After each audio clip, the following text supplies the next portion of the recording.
Today's episode is the one about The Witcher. My guests are Ashley Hankins, Lauren Blake, and Andrew Sides. I almost forgot your last name, Ashley. A dumb last name, everybody gets it wrong, so. Come My answer is on. thanks. Well, thanks for joining me. Go ahead. I'm What? like, Hankins? They're like, no, Harkins, Hawkins, Haskins. I'm like, Hey, it's like, I don't know if you guys know Brian Colin, but the first time I met him, I would say Colin. He's like, it's Colin. And I was like, you should go with Colin. Yeah. Yeah. Yeah, it's Colin. Which I said his last name wrong the whole time I knew him for like the first year or so. All right, well, so I was thinking we could talk about, I was trying to think of a nerdy, geeky thing for us to talk about. We landed on The Witcher. I think Ashley's probably the expert here. She's sounds like she's played the games, watched the show, read all the books, probably created the character for all we know. We just haven't figured it out yet. Andrew, I think you've played the games and seen some of the show a little bit here and there. No, the reverse actually. Like I've seen the show and I played half of the first game and 20 minutes of the third one. Amazing. Okay, that's not bad. And Lauren, hang on a second. And Lauren, I'm streaming in two places. Sorry about that. Lauren, I think you played the game. You said. No, I've seen the show. Show. Okay, that's what it was. Perfect. Yeah. And myself, the books. The books I just started. Myself, I started on the games, obviously. I didn't realize they were books initially. Nobody told me that. But as I was playing more, one of my friends was like, "These are based on books, but the games never really. I guess the books don't dive as deep into the world building as the game does." mm-hmm. It's what I was told, and I could see that. I'm reading book 1 right now, and I'm not hating it. I really like the short story way of writing the stories. I'm confused. The one thing that confuses me about the writer is like, how does he keep his? I mean, he has to have like notes on because he's doing a lot of what do they call it? It's not flashbacks, but he's jumping around, right? He's going into the future, coming into jumps. Time jumps. And let's start with we can start with whatever you guys want to start with. Actually, we can start with the games if you like. I want to ask Ashley if you've done it all. What was your order and what got you into it in the first place? I started with the games, and truthfully, they are the aspect I'm the most familiar with because my friend had like kind of, you need to play this game, and I just kind of played it because I wanted him to stop bugging me. He's like that kind of person, and so I'm like, okay, I'm gonna play this game, and it's probably not gonna be as great as he's hyping it up. It was exactly as great as he was hyping it up. And then he's like, you know that they're books too, right? And so I immediately devoured all of them. And how many books were there? There's like 6. 3? Yeah. Oh god. 6 or something like that. Okay. I did read them super quick, so even though I really enjoyed them, they also didn't like stick that well, because I just went through them so quick. But games is what I'm most familiar with in the show. I'm definitely okay.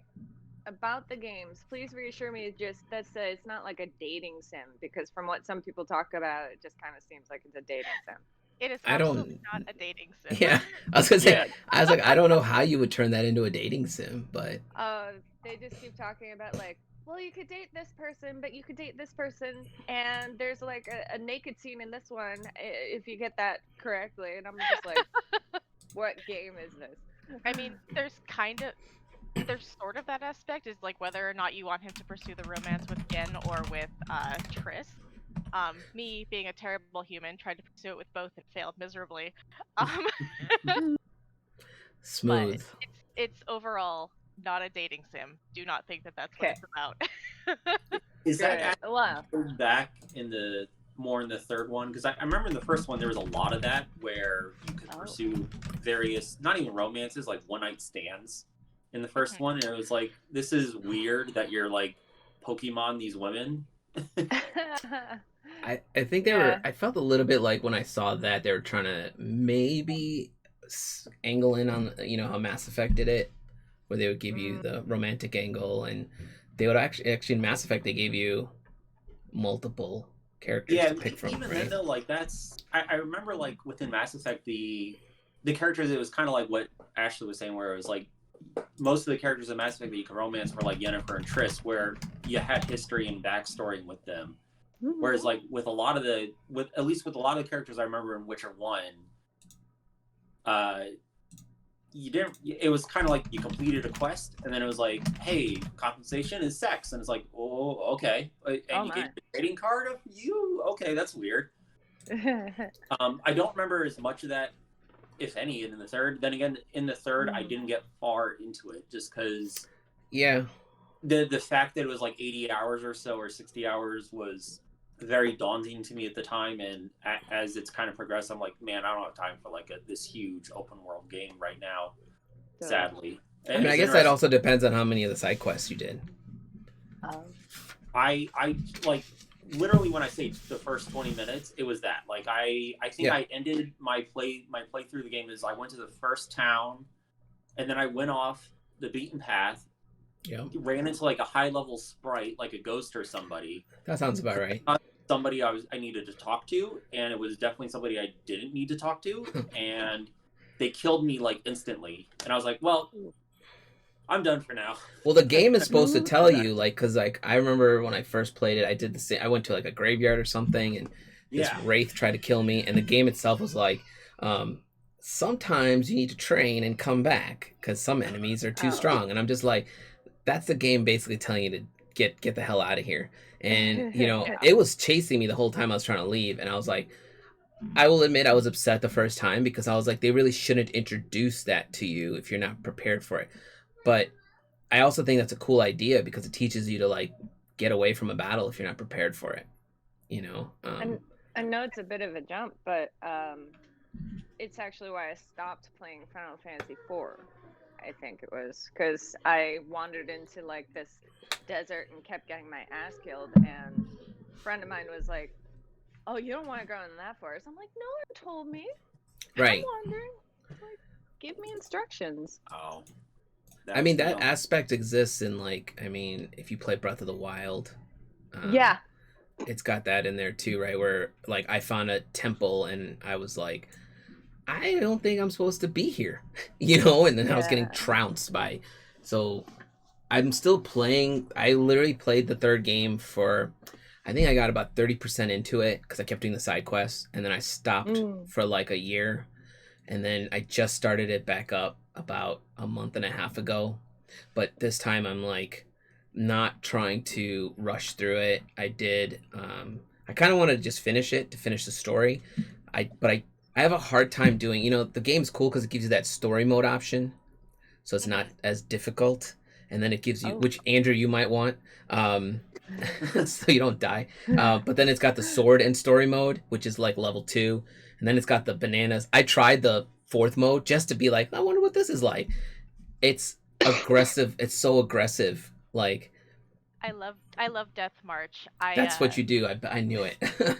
Well, it's because sometimes I'll go long periods of time without playing it, and I need to kind of remember all the controls, and so I'll switch it back to the story mode just so I can remember, and then I'm like, okay, I'm gonna crank it up, and I just go straight to Death March and just mess everything up. I'm not good enough to do that, so you could switch modes during mid-game. the same play. Yeah. That's like nice. If you're fighting like a level, like let's say a boss, and you're having difficulty, you can just ramp it back down to story mode, and it'll make it slightly easier. Because like I remember I got to like a griffin and I forgot like a potion or something, and my friend was like, "Oh, you need the potion to stop it." I'm like, "Excuse me," you know, like the 2 swords on my back don't do anything. But yeah, story mode is good if you want to just get through the game, and then you can always go back and do side. My problem is the side quests. I get caught up in those, so it's gonna take me. I'm like, I'd say I'm 10% in now after a month and a half, which is ridiculous. But I just don't play it as often. Time is a thing, right? Because like I'm like, do I want to spend 2 hours playing this game, or do I want to spend 2 hours working on a piece of art? Yeah, it's kind of where I'm at now. Like, I'd like to get through it. Plenty of art that takes precedence, and then I have backlog of other games too that I'm actually like halfway through, versus The Witcher, which I've barely scratched the surface on. So it takes very low precedence for me right now. I mean, but Ashley, I have a question. Is is it imperative to play the first 2 games, or can you just pretty much go right to the third and You kind of? can jump right Good into the question. third. Just if you jump right into wanted the to. third. Yeah. They Yeah. have there's like a whole menu where it'll explain all the characters and their backstories and their relation to you as well. So in case like you forget stuff or you just don't know it, it's all in there. That's The nice. third is the one that I played the most of. So it's what I think it's really great. It's a great starting point. And then the games take place like after the books, right? Or No, the games are like they don't really have anything to do with the books to a degree. Right. They kind of almost take like- the ideas from the books and bring them in. It's a little bit AU to a certain Yeah. extent. Ooh, okay. I have a question for, I guess, Ashley. The games and the show, is there anything that the show lifted just from the games and not from the book? The I two think that swords, probably. Oh, The two swords Two for swords. sure. Yeah, the two swords aspect. I think that it's more definitely lifted from the books than it is from the games. I found Cool. myself thinking about various ways, like stuff that I remembered from the books. Be like, oh yeah, that's in this story. Oh yeah, that's in this story. The writer from the series has said she's taking it mainly from the books. Yeah. cool. And I Well, think and that's don't they have the author? Wasn't he like kind of helping a little bit, kind of like He was Jar Jar helping a when he was little, doing but he's Game of Thrones? he was helping a little, but he was very he made a statement. I can't quote him because I don't remember exactly, but it was loosely like, I don't care as long as you guys just pay me. He's very like chill. He's like, I got paid and here you go. But then later he made some comments about, I don't like how they did X, Y, or Z, which almost every writer does. But it's also like, you sold the rights to your characters when you know. I did see that he approved of, I'm still not Henry? caffeinated, so, yeah, he approved of Henry's depiction of Geralt and Yeah. was like, I mean, that dude was pushing to play that role for like a year, I think, Henry. I love that. And I was like, that's awesome. Like, you know, you go in there, you send in your photos. I heard a rumor that he dressed for the part and send in photos. I'm not sure if that's true or not, but you kind of want to hope he did that. And it's like, because I remember there's a story about Carl Urban. I think he's the dude who played Éomer, right, in Lord of the Rings. Yeah. He played Judge Dredd, and they were trying to get that show. By the way, this show will segue a couple times. They tried to make a second Dredd movie, and the studios were like, nah, we don't want to spend money on it because it's like an indie film, right? And then Netflix said, how about maybe we'll do a series? And even then they were like half and half, and he showed up to the pitch meeting dressed as Dredd and in character to get, I'm like, yeah. So he either scared those producers to being like, just sign it, you know? Or they were like, this is cool, right? I thought his Dredd was great. And I want to hope Henry did the same thing for The Witcher. And you know, but yeah, the writers seemed very in that. I could probably dig it up and post it in the link somewhere. But I remember reading and thinking he was so chill about, hey, my book's being turned into a show and I'm getting paid, which I feel like it's a good attitude to have, because then you don't stress about what they're going to do with it. And I know the screenwriter for the show has said she's mainly leaning into the books. But again, the books didn't have a ton of... Now, I haven't read all the books, obviously, but what I heard was it didn't have a ton of world building. And a chunk of that world building came from CD Projekt Red when they made the games.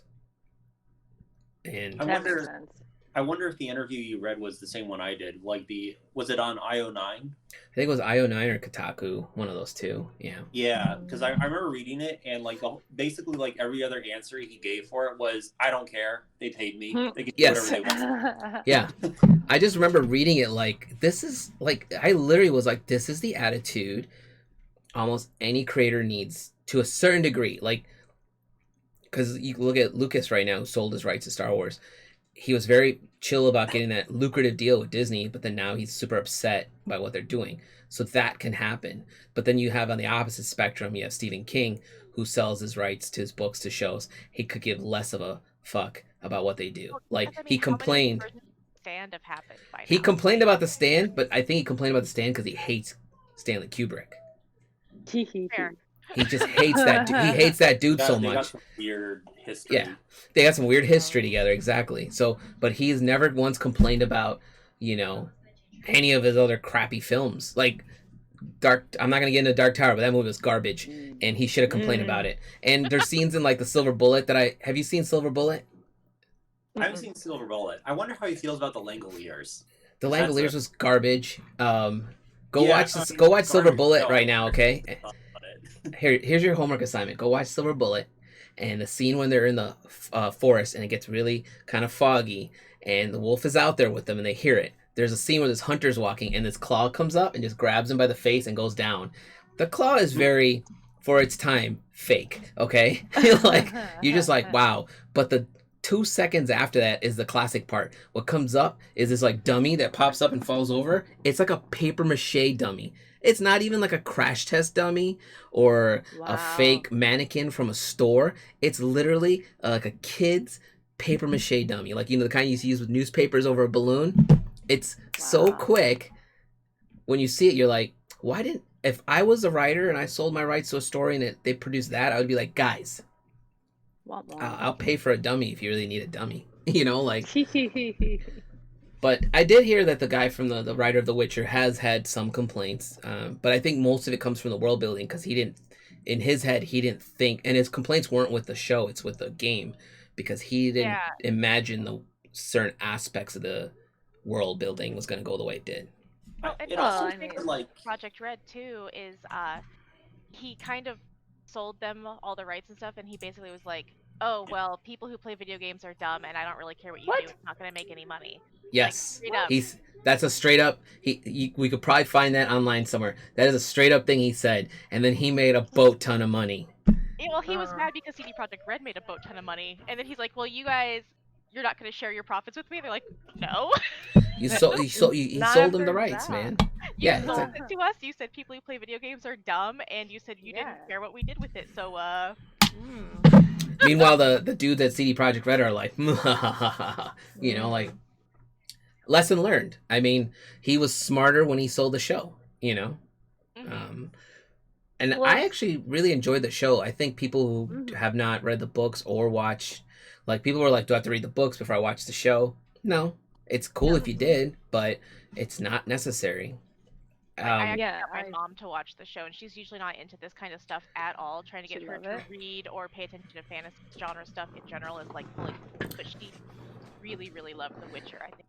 I've been trying to get my sister will occasionally message me and be like, what show should I watch now? And I'll be like, The Witcher. Yeah.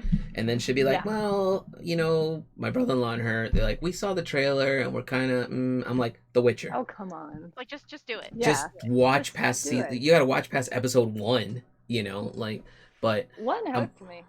I was like, it's a good, the thing is, I also get, like, not everybody likes fantasy. Right? It doesn't even go into a sci-fi realm. It lands squarely in fantasy.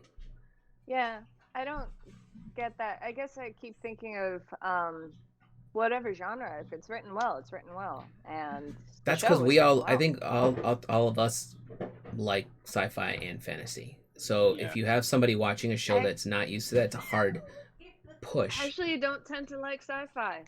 All right, you can just leave the call anytime you want. I used to be the same way actually, but then my boyfriend turned me on to both Dune and Neuromancer, and those are it's so good. My two big sci-fi hooks. I'm like, okay, I need to read everything now. I mean, William Gibson I feel like is. If I reveal the sci-fi that I don't tend to enjoy, I will get kicked off. So I'll just say that sci-fi for me tends to be too dry.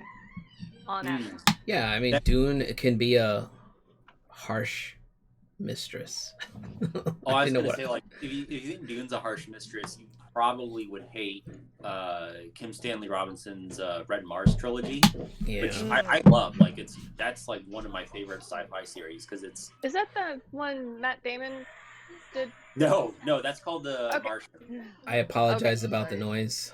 No, the Red Mars trilogy. It's about the colonization and terraforming and governance of Mars throughout I think 100 years, something like that. I tend to be more like I like science fantasy a lot.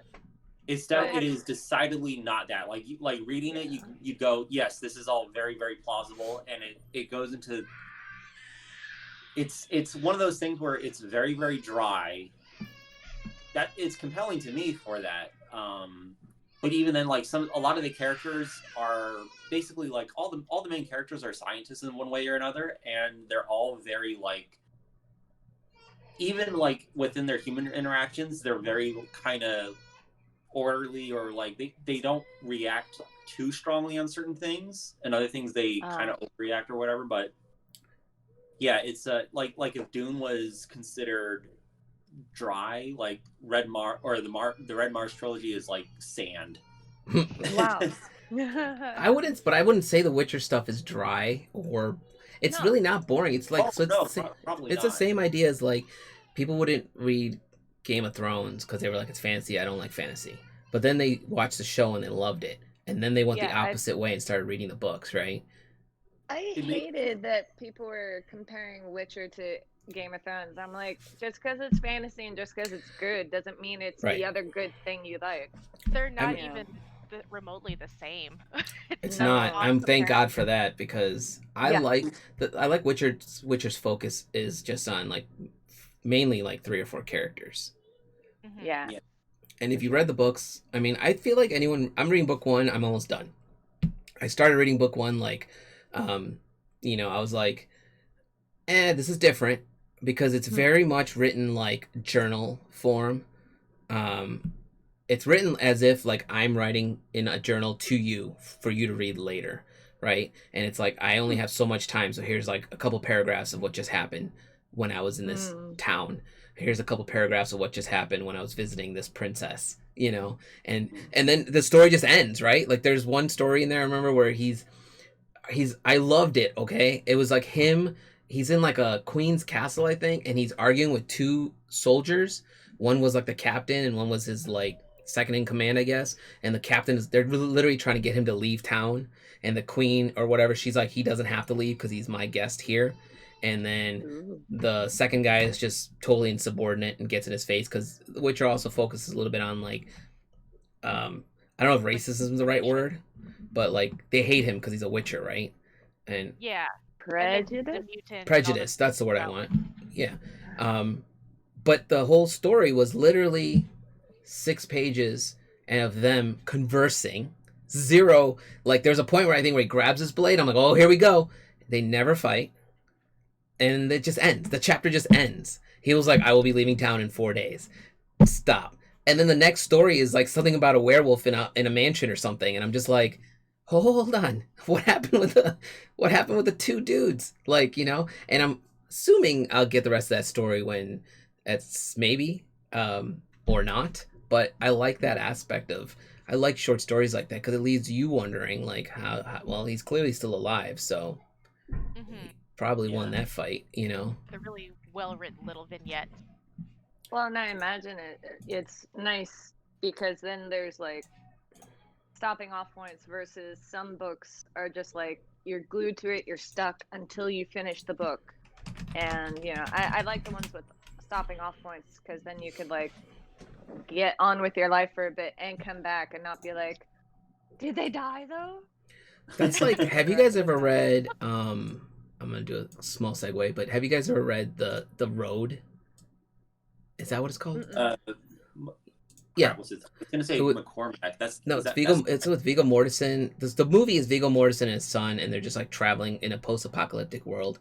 But the book is insane. It's good, but it's written with 0 breaks. There's no chapters. So like, you know how you're like immediately. It drove me bananas trying to read it, but it gave you that feeling. It did a really cool it gives you this feeling of being that character and trying to like, there's no like resting. There's literally no resting because you're in the road, and if you rest, you might get mugged, killed, or you know, whatever. That's an experience. Yeah. Just to make sure this doesn't look weird, it's a cat toy. The kitten's over there. You know, I honestly thought you had a lightsaber in your hand. I thought you were messing with a lightsaber the whole time. It's a cat toy.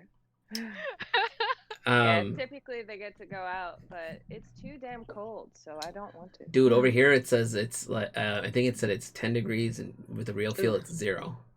and it's supposed to Ooh. go up. So my wife's talking about going out later. I'm thinking I'm not going to. Yeah. But like the road did a cool job of like not having these chapters. So when you read, you'd be like, sometimes you'd be like, oh, I'm gonna stop at the next chapter, and you can't.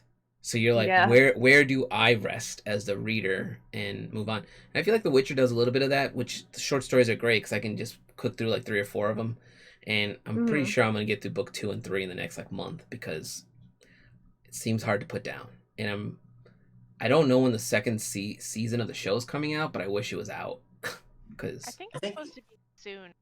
is that? Yeah, this year I believe. Yeah. I mean, we need it now. Yeah, but so I feel like with the success of the first season, they could possibly just either meet or exceed the quality, or get all up in their heads that the first one was successful and try to be avant-garde in a few ways and push it too much in like don't push it ways too much, that man. aren't the same. It's like if it's not broken, don't try to fix it. Like yes, just I have a bad feeling that's gonna happen. God, I hope no. not. Oh, why? What tips you off to that thing? Some of the because I know the writer's been getting stuff from because you have these nitpicky fucking fanboys all the time who would like basically like were like, that's not how this would happen and that's not how this happened. And as a writer, she's got to go in there and be like, look, she's really good though. She was like, I know this is what happens in the book, but here's the way I wrote it. And it's kind of like a polite way of saying deal with it. But she's very like she's probably one step above Ashley, as far as the level of fandom here. But that's what's been happening since the show ended. Like people didn't like, a lot of people didn't like the ending. A lot of people didn't like what they did with Yennefer, which I really didn't have a problem with it. Yeah, I mean, as a woman, I'm kind of like somewhat like, oh, so you're over fixated on having kids, but it's still in her character because her character, I mean, I haven't read the others, so I don't know how consistent it is, but it's very consistent with episode 1 in the sense that she's like, no, I want everything. Yeah. And it's not a factor of, the kids aspect. It's that she doesn't want to give up everything. She wants everything. Yeah, she doesn't want any doors closed for opportunity whatsoever. She wants it all open. Right. Yeah. And, that's kind of nice in the sense of that ambition. Like, yeah, do I think her and I could be friends? It might be a little difficult. I don't know if she'd like me very much. But she's entertaining to watch. I mean, it makes sense to me as a character. And I think they did a good job of showing you her, I don't think growth is the right word, but like evolution kind of. Like you see her go from basically being broken to being like this, is a sorcerer the word they use in the series? I forget, but she's super strong. Is that the right word? Yeah. Okay. Yeah, and I also do like that oh wait, can we talk about spoilers? Yeah, man. I mean, everything's been out forever. Okay, cool. Then her like triumphant thing at the end where she defends the castle. I like that it makes that her strength with that came from emotion. And it totally makes me think about that. I liked that about Dragon Ball Z of like the more they felt their emotions, the stronger they were. That's Super Saiyan. Yeah. That's awesome. Yeah. Oh wait, come here, buddy. Come here. This is Elway. That is a big cat. Oh wow. He's only one. He's only one now? He's just really fluffy. He's 16 pounds. 7-year-old. Good lord. Don't go away from shame. You're beautiful. Is he a mini born? He's a Siberian, which at the males can be known to get up to 25 pounds. Damn. He's only one, and he's like almost. He's 16, so. I would not want a 25-pound cat running around my house. I have a 22-pound cat, and I mean, he's not supposed to be that. That just is. That's pretty close to what my kid weighs. Wow. That is actually a good way to put it. Yeah. Yeah. And they get into everything. If we end up having kids, if my kid could use one of my cats as a mount. I think that would be fun. I mean, kids do that with their He dogs. shouldn't do it. Yeah, I think that's cute. But no, I like, especially it being tied to a woman character, because in plenty of other stories, especially in women, emotions are tied to weakness.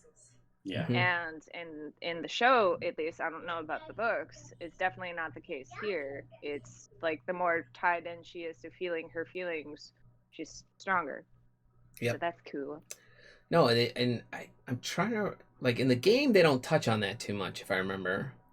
Mm. That would be you, Ashley. You got to correct me if I'm wrong. Yeah. I'm just trying to think. Because I feel like in the game she's already introduced as being this, like, really stoic, badass. Yes. Like, True. her And name is her and known Geralt are kind of everywhere. the same that way. Like, but I think for the game focuses a lot more on Geralt because he is the main character, of course. Like Yen, I don't think changes all that much in the game. She stays pretty consistently like, I'm a badass. This is what I want. This is what I'm gonna do to get it. Fuck the consequences. Yep. And Oof. at least in my perception of my playthrough with Geralt, it seems to be like everybody characterizes Witchers as not having any feeling whatsoever, as a consequence of their mutation, and that's another reason why they're despised. Yeah. But it's like steady, slow growth for him as a way, and he like tries to find ways to express his own emotions despite being stunted in that regard. Right. And so I think he himself has to, like, break free of that, and you see a little bit of that at the end of the show, actually, because, like, initially he wants nothing to do with the child, and Mm-hmm. and then that's the only part of the show I didn't like. We're just sitting in the back of the cart for like 20 minutes of that last episode. I'm like, yeah. I get it, dude. You saved that guy's life, but come on, man. But like that's a side note. But like you see him like finally coming to the acknowledgement that he has to go help this child, and you see that in the game too, where you see different, like, and you can create your own version of that when you're playing, right? Because they give you those. I go back to Mass Effect because that was the first game I played that kind of gave me those like options where you can be super rude with your response or super kind with your response, or just I think there was a neutral one. Yeah. But I think in The Witcher, in Mass Effect, they would lean you towards one side or the other on that meter. I forget what it's called, but because I didn't play enough Mass Effect, everyone hates me now. But in The Witcher, they do the same thing, but they're not giving you a meter. You just see the growth happening with the character. Like when I first played it, I try to play it neutral, kind of. So like when the guards would come up, get up in my face and make some like racist comment towards me for being a Witcher, I'd be like, "It's cool, man. I'm just gonna get on this horse and ride away. We're all copacetic here." But Yeah, now that's when I've been playing it, yeah, I'm like, now when I play it, when those guards came up to me and they were like, "We don't like your kind," I was like, "Boom! How about now? Yeah. Have one of these." Like you hate me anyway, like I might as well.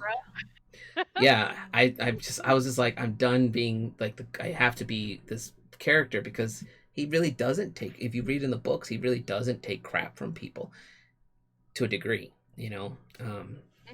They did a really good job if you read the books, the scene where he fights those dudes in the alley, in the show is done really well, but in the book it's like, it never comes down to the actual brawl, remember? He's literally like, if that sword comes out of that sheath, you're going to lose an arm.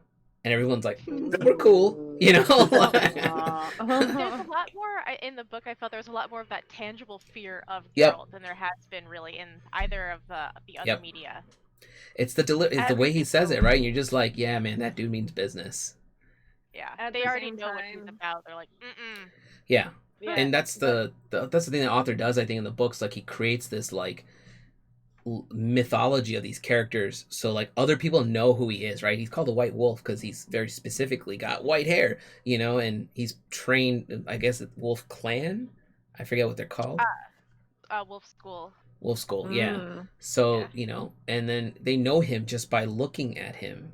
Just same with Yennefer. They know her as this like black-haired witch, and she Raven, and they put fear. They got fear from it, What was the nickname that he got from basically screwing with all those people in like the first episode or second episode? The Butcher of Blaviken. Yeah. Okay, that scene, like, normally I'm not really the type who's like fight scenes, but that is just that is art. That was Well, that's basically because he does eventually end up destroying those dudes in the alley in the book too, in Blaviken. You know, like, and all those people were like, should have kept your sword in the sheath, man. You know, like, and the way they did it on the show, I thought was perfect, right? Because you in the book they do say, like, the dude fires that arrow and he blocks it, and the guy who fired the arrow literally says he stopped the arrow. Like that's the thought process going through that character's head. Like, I should probably run, but I'm gonna fight. Well, and I liked how he looked, like reticent the whole time. Like, I don't want to do this, but I can't. You're making me. I gotta. That's just like if you watch any of the trailers for the game, they did a good job of like they're just trailers, but there's that trailer where they're about to hang that woman, and he's riding past them, and then what's his mentor's name? Vesemir. Vesemir. Yeah, he's like, yeah, fine, go do what you got to do, but make it quick. You know, and he walks towards that first dude, and the guy's like, "What are you doing?" He meat hooks him. I was like, "Oh Jesus!" You know, like, yeah. I was like, because that shows you, and then he leaves the woman there alive now with the dude hanging by the, you know, and I'm just like, That's one of the trailers I saw where I was like, I kind of want to play this game because that character looks like he's all about justice and what's right.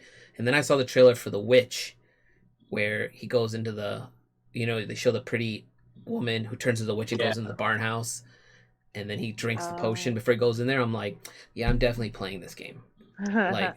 like the concepts for it are what really drove me in, right? Like, you have to like take the time to explore the worlds. You have to take the time to mix these potions because that's what you're trained to do. You know, you have to learn the spells. The learning the spell stuff remind me a lot of Dungeons and Dragons, which I love playing. And, you know, it's just I have a question about the UI, the play system for the game. If you had to equate it to another game that you're like, it's kind of similar to this, what would it be? That's a good question. I've been playing Cyberpunk. I would say Cyberpunk. Well, it's the same company, right? So they didn't. Yeah. They probably took a lot of their. So that's not a good example because it's CD Projekt Red too. So they probably just took the same shell and brought it over and updated it. I mean, it was I guess good it's UI. like any other. Mass Effect has kind of the same. Yeah. It didn't have spells per se, but it had like enhancements, if I remember correctly, which would be like spells.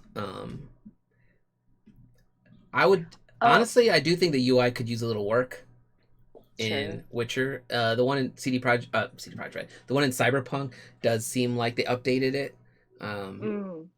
It's just sometimes it's a lot is the problem, right? Like, and I could see that turning off a lot of players. Like, that was one of the things that initially turned me off about the games was I was like, holy hell, there's a lot to do. All the way down to the food that you're carrying, you know? I can't think of the other modern game, but I remember a game from, I want to say the late 90s called Return to Krondor. I don't even know what that is.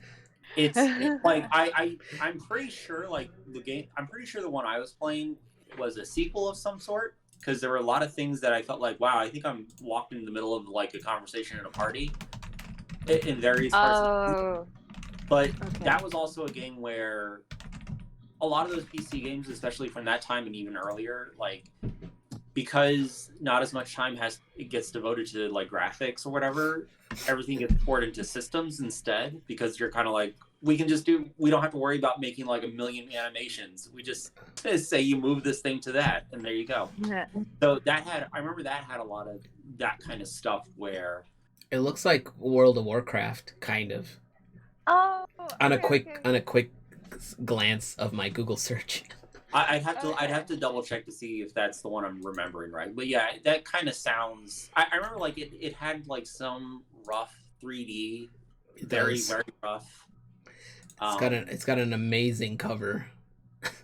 Is it like a guy stabbing a table? Yeah, it's a guy stabbing a map. Yeah, it's Sierra Games. It's the same people that did King's Quest. I can't share the screen because I don't know what the rules are for sharing things on here. I don't know if it'll get blipped out or not. So it's fine. Feel free to look up Return to Krondor with a K. Yep. It's confirming that I had heard that it was a lot to keep track of, but I have played World of Warcraft, and so I have like a sense of what that is. And everybody who's played The Witcher says, yeah, it's a bit hard, but it doesn't seem to scare anybody off. No, it's like it to be difficult at all. I actually found it to be more intuitive than a lot of games of that size and scale that I have played in the past. Yeah. Just that kind of thing usually is a turn off. And actually, prior to playing The Witcher, I hadn't played any, I guess, major AAA games in like a very long time, just because I'm like, well, their interface usually sucks. It's usually buggy, all to hell. It's probably overhyped. It's expensive, yada yada. But Cyberpunk. Unpopular opinion, I'm really having a blast with Cyberpunk, and I haven't had almost any of the same bug issues that everybody else has had. I haven't run into a bug issue yet, so fingers crossed. I did hear his Stella main quest bugged his whole save file and also like previous save file, so he had to start his game like several hours before he did that quest. Wow. Oh my god. Was that like the was that before the patch that fixed that save bug they had? Where it's like if your save file got over a certain size, the game would just bug out and be crashed? It was after that patch, but before the one that just came out yesterday, which is supposed to have fixed the main bug that he had that literally corrupted all of his previous files. Which I'm like, how does that happen? I have no idea.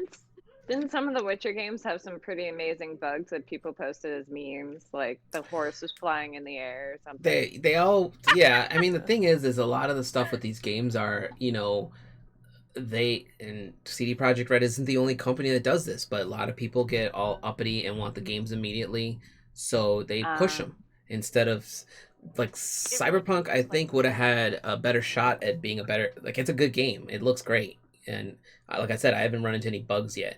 But it came out on PC first, and there was next to no problems there. And then when they tried to convert it for console is when all these bugs showed up, right? Yeah. And it probably wouldn't have been an issue if they gave them the chance. What they should have done was said, look, man, it's on PC right now. If you want to play it, go play it there. You want it on console? You're going to have to wait like a year or two because we need to make sure it's good. And they didn't. They waited 6 months. And then they pushed it, and then all these issues are showing up, and then people are bitching about that. And that's the same thing that happened with The Witcher. Like, I don't know if The Witcher came out on PC first, but they pushed 3 out the door faster because people were like, 1 was great, 2 was awesome, give me 3, give me 3, give me 3. I want to say the third one came out simultaneous. Sure. My point is, though, it's the process of like making people don't. I mean, I personally don't make games, but I know friends who do them, and the crunch is very real, and it's super stressful.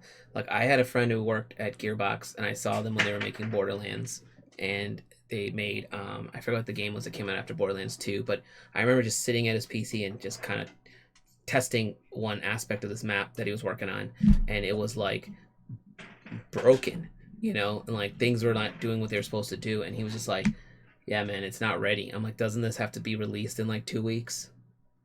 And it's like the look on everyone's face on that room was just like, get this guy out of the room. I do remember with hearing the stuff about Cyberpunk, it sounded like there was a lot of higher up people that mismanaged the amount of time that was given, because it's from what it sounds like, a lot of the lower tier developers within it, like a lot of the grunts were kind of like, yeah, you're giving us like an unrealistic time frame for this. We need more time. What they need to do, they were denied like every step of the way on that until I feel very, like very nth hour. The problem I think with like stakeholders and stuff in the game, like public pressure and like stakeholders, people who don't actually have a fucking clue of what it takes to do any of this stuff, are like, no, push it out tomorrow. But like, you realistically can't do stuff like that. And then they complain that it's fucked up. Like, duh. I remember they announced it in 2012, I think. And apparently they didn't start development on it until 2016. Right. Because they had to get funding and all that stuff for it, right? The concept was there. It's based on an old RPG, man. I don't remember exactly like why they delayed that. If they were like, I think they were probably tidying up some stuff like The Witcher 3 at the time and all that. So I'm not really sure. Probably fixing all the bugs. Journal that dives into it more. So what is that?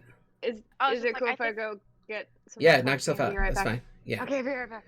What'd you say, Ashley? Oh, I was just saying, I think that's when Witcher 3 came out, was 2016. So they probably didn't want to start, that new project while they're working on that launch and any subsequent bugs therein. Yeah. Also, I wonder how long it may have taken to purchase the rights from the creator of the RPG. Like how long would that negotiate? That dude is Or actually was it really already cool. I mean, it's possible things were already done and they had to fix it, but I know the guy who, if you read articles on the guy who created the original RPGs, a super intelligent, super, he's very smart. And yeah, Mike Smith. I'm getting a weird echo. Hang on a second. I know what's going on. I just muted Lauren's screen. It's Lauren. Went to get a coffee, left her speaker on. But yeah, I feel like, with the thing that these developers don't do is they don't, hang on. Why did this mute? Okay, I got an idea. So the thing is, I think what I was saying is with these developers is like, like you were saying, the stockholders are like, hey, we want this out the door now. We need this now. No, you're not going to get an extra 3 weeks. They just got to be like, too bad. Like, what you're getting is this. It's not going to be done. It's not ready. And when they're like, hey, man, you said this would be done. And we needed this like yesterday. You'll be like, yeah, you'll have it next month. Like, Period. It's going to be ready when it's ready. And then you're going to get an even better return on your investment because it's actually fucking working as opposed to right. Shot broken. Like everybody will be happier. It'll make more money. There'll be less complaints. Your company will look better. Like, but for some reason they don't like, and I don't know if they're just like, I get it to a degree. It's like you don't want to get canned over something like that. But also it's like you have to do that because like these developers getting stressed out by trying to get the game out the door. Part of it is now you've damaged them because they're super stressed trying to get the stuff done, and then part of it is the game comes out buggy, and then now you have a bunch of people complaining. Like with the Cyberpunk stuff, they had to issue like a crap ton of refunds, right? And that sucks because the company's now losing money, giving money back. And then the next set of complaints came in when they gave the refunds, but then they took the game back. And people were like, hold on a second, I got a refund and I have to return the game? It's like, yeah, man. I remember reading about Wait, but isn't that how refunds work? Yeah. Yes. I was like, you don't want to play it anymore. You don't get to keep the game, So that's a dumb thing. It was Now, rampant complaining. Well, Alan, you said that you haven't finished The Witcher 3 yet, right? You're still working through it. No, I'm still working through it. I mean, my guess is I'll be done with it by the end of the year. But actually, you did finish it. And did you finish, like, the DLCs too as well? I sure did. So then, is there room for them to do more Witcher stuff? Or is it kind of like that whole saga is done for them as far as they're concerned? In my opinion, I think that the way that The Witcher 3 finished, including its DLCs, is like a pretty nice way to tie it all off. I think like ribbon on the gift and everything. I do think so. Like if they wanted to, they probably could, and it wouldn't be the worst. But So, I really think they could leave it, and I would be totally happy with that. I think they are working on a 4. But what I've read is it will Geralt will not be the main focus. Oh, will it be more like Ciri, her adventures, Yeah. or? That would be interesting. That makes sense. More of Ciri because her story definitely has room for expansion. Yeah, her story has room to grow, so it's going to be more focused on her versus him. But you never know because I hate saying it, but he's more popular than her in some aspects, so people might be like, I want more of him. Well, I'm glad that's the case. That it would go to Ciri rather than. I'm tired of a lot of these IPs doing prequels. It just I don't want to see a prequel. They're not going for that. That would be exhausting. Like I don't care to know about younger Geralt's adventures. Yeah, it'll be the same crap, Vesemir. Yeah. I definitely don't want to play a Vesemir game ever. Yeah. No, I don't. I have no issue playing Vesemir. I honestly don't like that character. I get him, and I think it's cool that he's this like old mentor, but he just annoys me when he shows up. I'm like, I love Grandpa Vesemir. I knew you were gonna say that. I'm sorry. I love everybody. No, I don't hate the character. It just doesn't do anything for me. It's just like when he shows up, I'm like, yo, you gonna help me or are you just gonna stand there and lecture me? You know, like. Oh. But I also understand the he is that mentor. So like when he sees you about to do something or get engaged in something, he is going to sidestep and be like, "Go ahead, show me how you handle this." Ooh, I didn't expect you to kill that guy. You know, like stuff like that. Did you have to kill him? Now we're gonna get run out of town. Correct. I'm still eating my stew here. Like, you want to help me or not? Yeah, and I feel like they makes me could do wanna that play with. it. Well, they could totally if they do a go with the Siri angle on the fourth game. You would essentially make Gerald the new Vesemir, but hopefully not old and fat. You know, like just more looking like the way he looks, but just. Him. Geralt would still be like at his house, that can get, and just be like, yeah, sometimes I still go kill monsters because I'm bored. Pretty much, right? Because Probably. he does seem a little bit like he really doesn't want to go on the hunt, but he's like, how much gold? You know, like. He likes to rest, but retirement overall wouldn't sit well with him. Right. Life. That's just all of us. And you know, in the books, I did hear that the dude was thinking about writing another book, which I hope he does. Like I said, I really enjoy those books. You know, and he wrote those books back in what, the 90s, I think. Is that right? The first one was the 80s, I thought. Yeah, I think the first one was like 87. Okay. So it's a fairly older series. So yeah, this is a renewed kind of interest in it then because of the extra media. Oh no, yeah. Your Last Wish came out in 93. 93, yeah. I was just looking that up as well. But so the Sword of Destiny came out in 92, which is backwards. But for some reason, The Last Wish is the first book they tell people to read. I would worry about how the writing would be affected by all the new media he's seen on his IP. I don't see this guy as a dude who extensively researches the new. He reminds me a lot of somewhere around there. Yeah, he reminds me a lot of you guys ever know who Alan Moore is?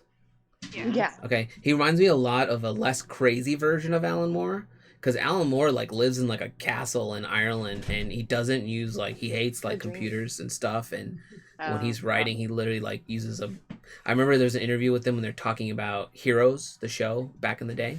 And if you guys saw that, spoilers, there's a bomb that goes off at the end, and Alan Moore went on this tirade about how anyone knows that an air explosion would be worse than a ground explosion. So carrying that guy into the air is worse than letting him explode on the ground. He went on this like whole thing. And then the line I took away from the whole interview was he said, there's this thing called the internet that I've heard of. And apparently there's something on there called Google. I don't know what Google does, but it gives you information is what I'm being told.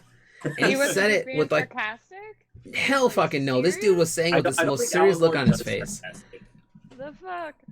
He doesn't he's a very wackad. He reminds me of what's that crazy Russian dude, what's his name? The future teller guy, like Rasputin. He looks like a crazy fucking Rasputin. Oh my god, that's what it is. Warlock, if I remember right. What's that? Yeah. Alan Moore, I think he's a practicing warlock, if I remember right. So yeah, he got really weird in the last couple of years, but weirder. It's just he's a very I feel like I would have dinner with him, but in a crowded place. So in case I had to get up and run, Whenever I think about someone like that, it's like, man, you really lucked out that you were able to make your career in the field that you did. Because I can't imagine someone like him working in a Tesco or a 7-Eleven. Customer service place. I mean, customer service. Hello, this is Alan Moore. How can I help you today? I mean, I'm complaining about this. Well, fuck you. Yeah, I'll take it for the price of your soul. Google. That interview blew my mind when I was watching it because I was just like, is this guy serious about Google right now? Or he had a straight face the whole time. It wasn't like he was like, I heard about this cool thing. But then I also heard he turned down I said kind of like Alan Moore because this writer, what's the guy's name from The Witcher? He took the money, but Alan Moore apparently didn't take money from. He hated Watchmen. He hated Yeah, From I saw Hell, that and he one. hated League of Extraordinary Gentlemen. All three of those were written by him. Yeah. And he literally That's a said, lot. "Give the money that you give me to the artist." Props to him on that one, right? So there's also a long history of him having a very contentious relationship with the industry he's in. Yes. Like with the publishers and all that. So I kind of get where his mindset's with that, because if he got burned enough times, he probably would just mentally be like, I'm done with all this. I don't really want to do with this. If he doesn't get the money from that, does he only get his money from like the comics he's done? Yeah, Yeah. more or less. His royalties are more from or the. less. Did he More hate V for or Vendetta less. too? Was that one of the ones? Did he? I don't think he wrote V for Vendetta. The movie version, I think that's the one I can't say that he likes it. It's the one he least hates, if I He remember. tolerates. Yeah. Like I think because the thing is his the problem with it. Like I don't remember him saying anything about it when it came out. League of Extraordinary Gentlemen and Watchmen, he was like they just went and like did whatever with this. It's not my thing anymore. Yeah. He never wanted differently. He just didn't want any of his written work to be turned into film. Period. He has said something like this was never written to be turned into a movie or anything like that. Yeah. And it feels like it's, but the problem is like he didn't own the rights to what he wrote. What he wrote was for Vertigo Comics, which is owned by DC Comics, so they own the rights to it, right? Well, it's more complicated. They had a clause where they said if, at least for Watchmen, it was if Watchmen ever goes out of print, the rights revert back to him. Correct. And at the time, that made sense because comics at the time would pretty much be run for print for like a year, maybe 2, and then that's it. That's the end of it. That comic is never going back into print. So when he signed on, he was like, well, yeah, sure, that's how comics work. Of course, that's fine for me because then I can just do whatever I want afterwards. The problem is, Alan Moore was good, and ended up defying that and stayed in print up until now. It's never goes out of print. Yeah. And as long as it never goes out of print, DC still owns the rights for it. I mean, that's why he didn't have the right to say no to the movie, right? Yeah, because again, like it's not his to say yay or nay on. It's literally out of his hands. And thank God. I actually think that movie was good. So, that'll be a separate. We'll have a whole call about that because I know every time I say I like something, I know with almost a 97% accuracy, Sides is going to be opposite of me on the conversation, which is great. I think because it's good to have an opposite reaction. I liked a lot. The movie the show is brilliant too.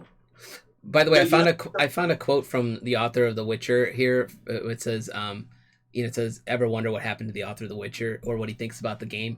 And there's a quote here where he says, "The game, with all due respect to it, but let's finally say it openly, is not an alternative version nor a sequel. The game is a free adaptation containing elements of my work, an adaptation created by different authors." Yeah, I was going to say less stanky than I expected. I was thinking like, so you know who the Witcher writer reminds me of? He actually strikes me as like the Polish version of Harlan Ellison. Have you ever heard of him? Yeah. Yeah. I never thought about it that way, but that does make sense. They are pretty much the same personality where it's like, I don't care, I got paid. They can do whatever they want with it. Yeah, actually, I'm wondering what the author's doing right now. If he's doing anything eccentric with his money, of like, does he live in a castle in Poland? Doesn't even sound like it. Just sounds like cool. I can now pay more bills or whatever. Nice. He's watching the show right now. Like, you guys are all idiots. Well, in terms of eccentricities, I heard Enya's in a castle somewhere with like 20 cats, and I'm just like, that woman made bank, and she literally was one of those like those people that was like, I made a lot of money and I'm good, so I'm just going to retire. Bye. I'm gonna retire on a high note, no pun intended, and go hang out in a castle for the rest of my. I feel like if I came into a bunch of money like that, I would probably just start a couple side projects and just go live my life somewhere. And if my wife doesn't come with me, that's cool.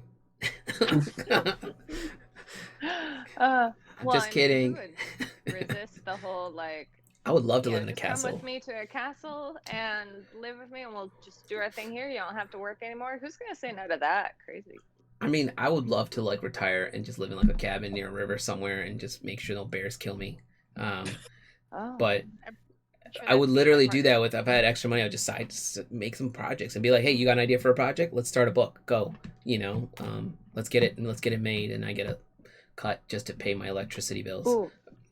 Because we're a bunch of artists, I gotta ask, how cool would it be to work on something like to develop a show off a book like that? If you got to be a part of that art team. For something like The Witcher, that would be really fun. I like a lot of the creature ideas in The Witcher. You would lean into the creature would- aspects. I would lean into the super landscapes good. for sure. I'd lean into the people. Yeah, I would probably lean more into some of the character design. magic. You guys are really good with character design, so that will work perfectly for you guys. See, Uh. right here, landscape guy, creature guy, Ta-da! people. Done. We're good to go. Anyone watching this show, get us a job on the next game already. Yes. Well, can wait. use- Remember, games treat their people. Games have that crunch time. But we'll be Shows that might elite not. group that comes in and says, "Oh, you need 2 weeks? Well, we need a Oh. month. Oh, you need a month? Yes. We need 2." I don't think that's how that works. I'll be like, go ahead. Go ahead and fire us. We got plenty of bananas at home to eat. We're good. Bananas. I keep thinking about Kerm and his banana escapades. Was it So- you and him both talking about the mangoes and like going to Canada to eat like the really good mangoes? Dude, Indians love mangoes, okay? And that's where I started that conversation. Kerm's not Indian, by the way, but Well, I know he's not. we but love I mangoes. remember And then about Kerm was talking about mangoes. Canadian mangoes, and I was like, oh my god, he is They not good? wrong. They're so fucking good. Why? There's a It's specific mango. Canada. I think it's called the Alfonso mango. I forget the name of it. But if you ever see that, just buy them all. They're Wow. super delicious, and you got to know how to check a mango for. It's like checking an avocado. If it's got a little bit of push, Mhm. it's ready to eat. My kid Is is it the half and half same- on them. Is it the same though that if you like buy a bunch of avocados and one of them's a bit squishy, you have like 3 days to eat them all? You're gonna eat all the mangoes. Don't worry. Ah. My kid is half and half on them, and I'm just like, you're Indian. You're gonna eat the mangoes. You know, like. That It's bit part of that I your sent you guys, birthright. I laughed my ass off when I saw that bit because I was like, this guy's not wrong. So, why aren't there mangoes in more video games? Random thought. Like, I've been playing Animal Crossing, and I remember the old one when I played it back in the day had mangoes. The new one doesn't have mangoes for some reason. Oh, I did notice that. Yeah, I would the grow new a one. shit ton of mango trees. Oh. Maybe I'd play the game. Maybe I'd play it more. I'm still baffled by the idea of Canadian mangoes. I thought Me too. mangoes didn't Like, grow in doesn't cold it need weather. warm? They're not grown there. I think they're brought there from. So it's just like apples, right? I'm gonna use apples as an They're example. just Like California. how you get apples in your local stores, and if you go like a Whole Foods, for example, Yeah. you will find at least 6 different varieties in that Whole Foods, and they're based Yeah. on whatever that Whole Foods was given at any given time. From some of it's from local farms, and some of it's from out of state farms, right? Mm-hmm. Does that make sense? So the same idea goes for Canada, because they're definitely not growing mangoes there. If they are, that's news to me, and that's maybe why they're so good. But they're coming from whatever sources, local sources, or whatever sources they're getting it from. So they're just You getting would it. think that right. would be good. then. it's just like yeah, exactly. It's like just like apples. Apples literally have there's literally like 40 or 50 varieties of apples. Yeah. I shit you I not. was- If you look up a chart was on it, talking it's with insane. I was talking with a few friends here because I'm in Seattle, which Washington apples. I thought it would be fun if you could go to a place, after all this craziness and be able to have a bunch of apple varieties in front of you and test them like one after the other so you could see the difference and not have to commit to buying like a shit ton of apples. Apparently they exist. Yeah, The it's like a will do winery. that. Like right. Yeah, Except you don't get drunk on apples. And maybe you can. If you have enough apples, I don't know. How You do we could get to ferment the apples and apples. mangoes from The Witcher? Somehow. Oh, I said we'd get paid in bananas. That's what happened there. Oh yeah. But I do think and- we could totally. I do feel like this group of artists could create their own little here's the thing: we could create our own little world, create our own little book of something that doesn't actually exist but could exist, right? It'd be amazing. But as long as people understand, and a lot of people get, I do this with my own series when I'm trying to write the ancient ones, and I'm like, I get caught up in this sounds like X, or this looks like Y. And at some point you got to be like, that's my influences, right? Like when people, I used to get irked when people at shows would be like, oh, this looks like Destiny. And I'd be like, maybe the creators of Destiny and myself have similar influences. And that usually shuts down the argument there, because people can't, and that's the thing, people can't push their minds away from what they know immediately. So if you create a fantasy character with 2 swords and white hair, they're probably immediately going to say, oh, this is like The Witcher, because that's what they associate with, right? Gerald. Yeah. It's you my can give original character, Gerald. Gerald, his lesser known brother. I mean, you can give him like wings and maybe like a peg leg. I don't know, but it would still, my point is, like, people are still going to edge on it looking like something that they can relate to first. Isn't that human nature that they look for similar things to group, like, Just categorize? And if you can get past that feeling and accept that that's going to happen all the effing time, then you can we can sit down and make some amazing shit, you know? Like, there's elements in Destiny that have been taken from the Dark Tower. There's things in The Witcher you could tell are taken from multiple fantasy novels. Because that guy's influences came from somewhere too, right? I don't know where they all come from. And if that author's running around saying, this is original stuff I came up with on my own, it's like, no, you didn't. Nothing's created in a vacuum. I want to say, at least like with some of the creature designs, they're based off of Slavic mythology. Yes. I think I'm wrong. I can't quite remember. You're not wrong. I think he's a Polish author. I'd imagine he read a lot of the books we've never read. And have you guys ever read the Vi? I think it's how you say it, VIY. The Vey? Do you guys know Tiffany Turrell? Yes. Yeah.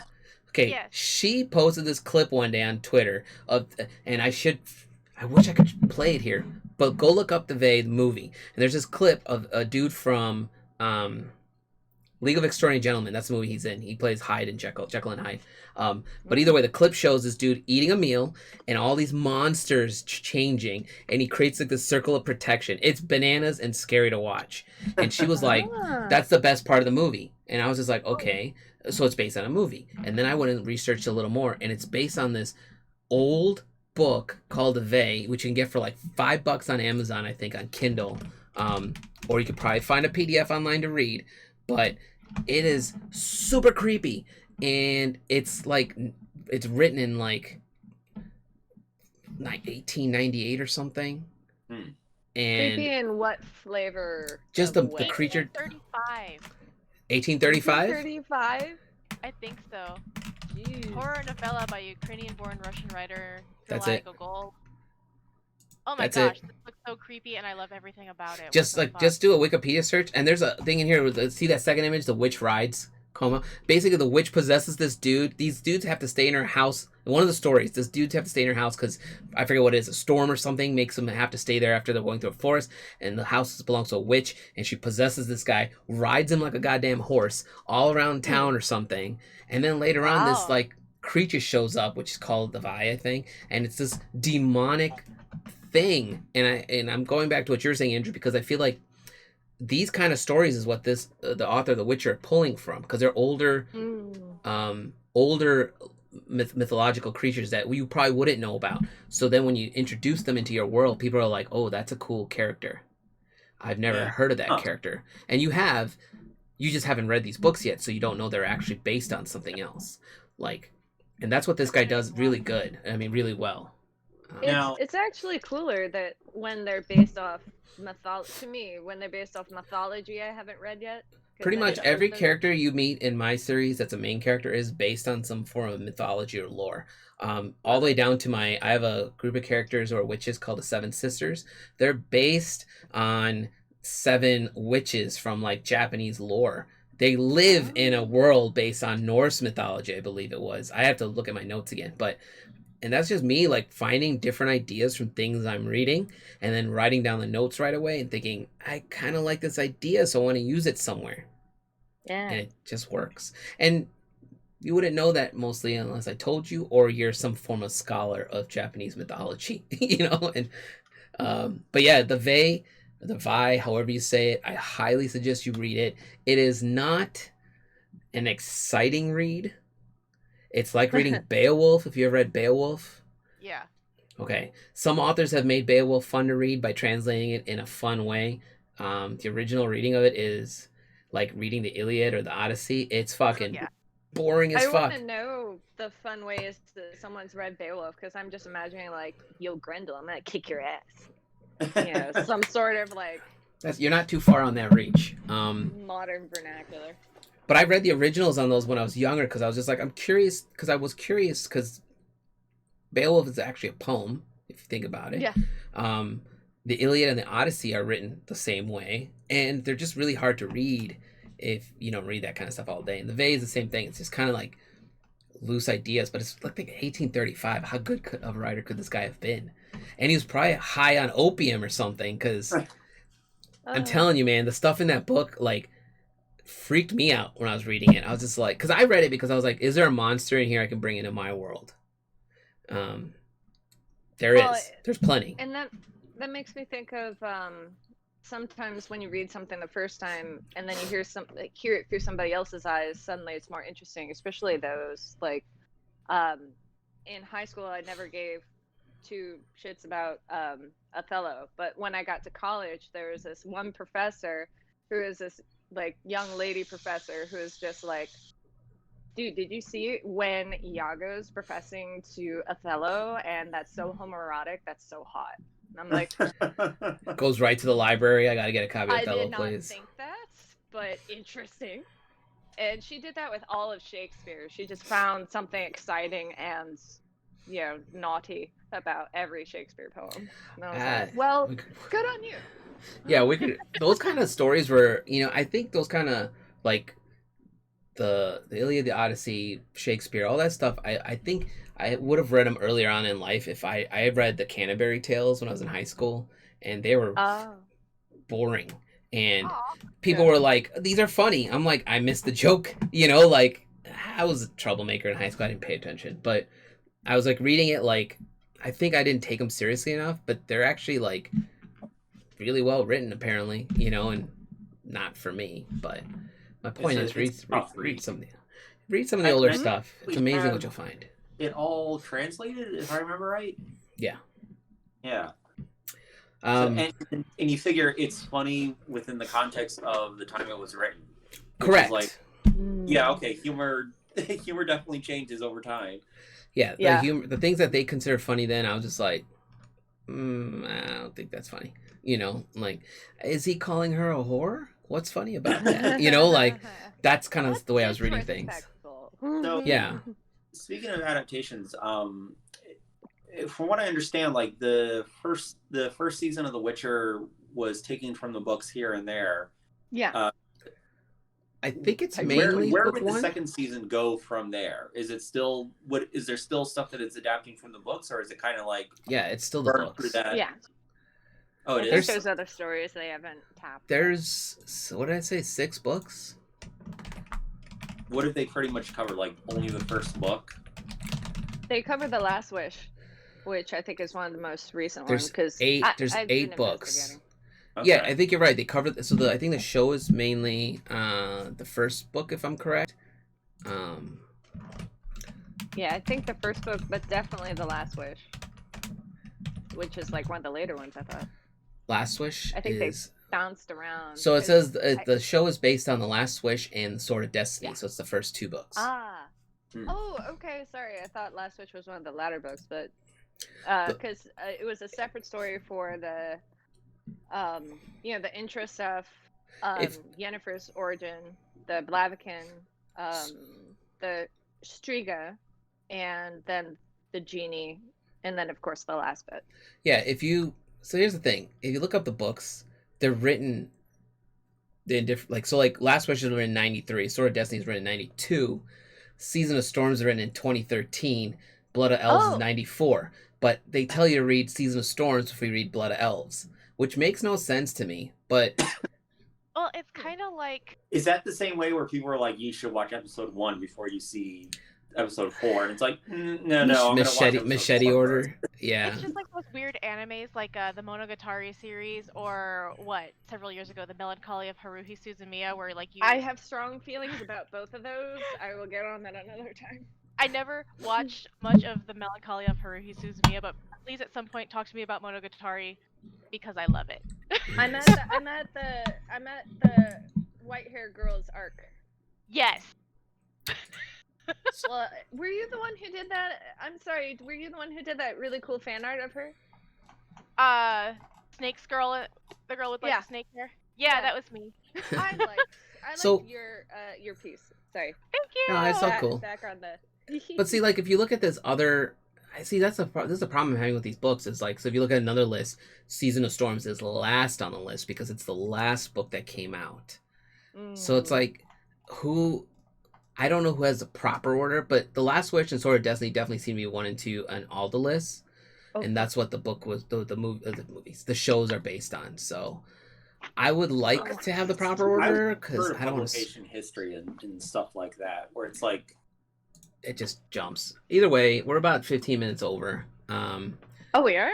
Oh, yeah, wow. That's what happens. It's all good, though. So, Hold on. There we go. If there's anything epic anyone wants to add about The Witcher, I'm looking at you, Ashley, because you're the Witcher geek, apparently. I'm sorry. I don't apologize. If I get started on anything, I will literally just going, so it's probably better if I just okay. I do have a little thing. I tried to find a couple weeks back I got, like I said, I got back into The Witcher. I was reading the books, and I thought, I have like a bunch of like Mark McFarlane or Sideshow statues on my shelves based on things I actually love, and I was like, I'm gonna go buy a Witcher statue. McFarlane makes some brilliant ones. They're not expensive. They're like $30 when they first came out. The popularity of the show has pushed them to a point where they are sold out everywhere, and they cost anywhere between $150 to like $200. And I'm just like, that's like I have this. If you watch Critical Role, I have a Molly Muck statue from McFarlane, and I believe I got it for like $60 or something when it was its limited edition run. It's worth out of the box, it's still worth $350, and in the box it's worth $500. And I'm like, what?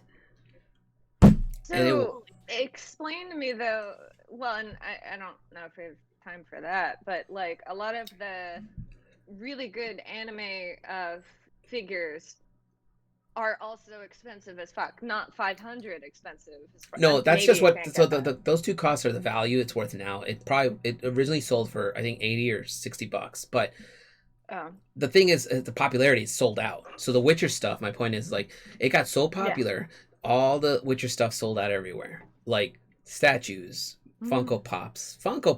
And I was just like, the thing that's not supposed to ran out.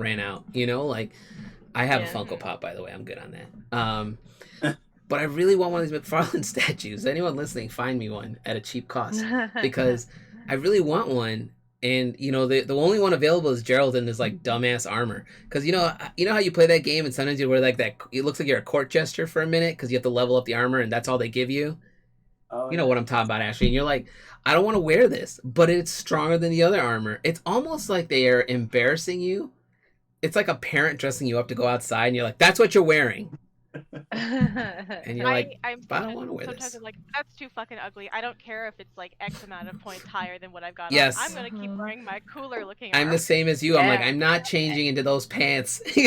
Like those look like clown pants. Like in the very beginning where they make you change your clothes so you could go talk with the douchebag king. I'm like, oh, I hate wearing these clothes. I feel Geralt's cringe transferring onto myself when I'm. They do that in the show too. Like you see him like changing, and he's like, like I don't want to change into this. And in the game, I'm the same way. And the only statue available is him in that dumb outfit, and you're just like, I don't want that. I'm not going to spend money on that. But either way, we're a little bit more over than I expected us to be, but that's not a problem. Thanks for being on the show. Yeah. I appreciate you hopping on early, Andrew. I know I messaged you early in the morning. I was like, I need a fourth. We'll definitely have you guys back on again. Andrew's been on a couple times. I am, Andrew, thinking about doing another conversation about Star Wars as a whole, So not a specific series or a show, but all encompassing. So I like to have Andrew on because he's very controversial. I can talk about, I think, almost anything on Star Wars except the 2 recent cartoons, the Clone Wars and Rebels, because I still haven't seen those. I don't think at this point I'm ever gonna. I don't think I'm not gonna go into deep dive on that. I don't think a lot of people have seen it because they didn't think they were important to the series, and now they're learning. I saw parts of the movie that, like, what made up like the first 3 episodes or whatever of Clone Wars. Yes. And at the time, the visual style turned me off so hard that I just you're like, you're not the only one. And then Lauren, I'm gonna have you on someday, hopefully, for the Dark Tower talk. We're waiting on one person to finish reading the book. I won't call her out by name on the show. And then Ashley, I'll definitely have you back for. Ashley and I had to go back and forth a bunch of times before we landed on The Witcher. But I'm thinking I might have you back on for a D&D talk because you and I are both learning how to be DMs. So it'd be kind of fun to go from that angle of the stress of being a DM, which I thought wouldn't be as stressful. But I didn't think it would be as stressful either. I am a fool. Well, the one thing I'll say really quick is my friends were like, don't stress, have fun with it. We know you're learning and we're learning with you. And they're like, just have a good time. Don't overthink anything. Like I have a habit of like telling them extra things to be like, I meant to say this. And they're like, no worries, man. And I think if you have friends like that, you're fine. And if you're playing with players that are too serious, that's when you have a problem. So I play with my partner and his brother and one of the brother's friends and then the brother's girlfriend, and she's the only other person who has never done anything really with it at all. The other 3 are really experienced players, and they're like, well, you don't need to tell us that, and well, the book actually says blah blah blah blah blah specifically, and I'm like, well, then they can be the DM. Take that on them. Be like, go ahead, man, run your own campaign. Yeah. Like I literally decided to be the DM so that my partner could play. Because he always ends up DMing, and I'm just like, I'm gonna DM so that you can actually play for a change. And part of it's my fault. I admit that I skim a lot of stuff because I'm doing art like the rest of the time. Like that's my main goal, and so I don't have time to sit and read like 3 huge freaking rule books all the way through densely. Well, also it's like you gotta just keep in mind like the golden rule with some of my friends who are been DMs for years. You're the DM. You can do whatever the hell you want. Like I've had people cast spells where like I should be able to detect something, and I'll be like, it didn't work. There's nothing in there, and then be like, are you sure? I'm like, yeah. Yes. And then they'll step in there and they get attacked. They're like, I did the spell. I'm like, it didn't work. It didn't work. You failed. Yeah. You failed. I'm like, don't make me open up a trap door. All right. Thanks for watching, guys. Cool. We keep going off on these tangents. I'm never gonna you guys can hang around for a minute, but let me just stop the live feed. Okay. Join me next week. Oh boy, who was my guest next week? It might be Julia Hearn of Greenbrier. I'll let you guys know. Bye. Oh,